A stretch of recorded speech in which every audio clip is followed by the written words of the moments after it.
ഇവിടെ ഈ ക്രിസ്മസിനോടനുബന്ധിച്ച് ഈ വാൾമാർട്ടിലൊക്കെ ഫ്രഷ് ഫ്ലവേഴ്സ് ഇങ്ങനെ വിൽക്കാൻ പറ്റുന്നുണ്ട്. ഇതാണ് ഒരു ക്രിസ്മസ് സെയിലിനോടനുബന്ധിച്ച് കാഴ്ച. ഇവിടെ ഫ്രഷ് ഫ്ലവേഴ്സ് എന്ന് പറഞ്ഞ് എഴുതി വെച്ചിട്ടുണ്ട്. വേണമെങ്കിൽ അടുത്ത് വെച്ച് കാണിക്കാം. ഇതാണ് ഫ്ലവേഴ്സ് വിൽക്കാൻ വെച്ചേക്കുന്നത്.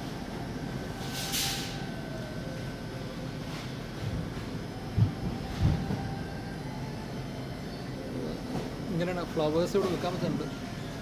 അതുകൂടാതെ ഈ ഫ്ലവേഴ്സ് എല്ലാം തന്നെ ഇതുണ്ടോ, ഫ്രഷ് ക്വാളിറ്റി ഫ്ലവേഴ്സ് എന്ന് പറഞ്ഞിട്ട് small bouquet, everyday bouquet, premium bouquet പറഞ്ഞ കൊടുക്കുന്നത്. ഇതാണ് ഫ്ലവേഴ്സ്. ഇത് ഫ്രിഡ്ജിൽ വെച്ചേക്കുക.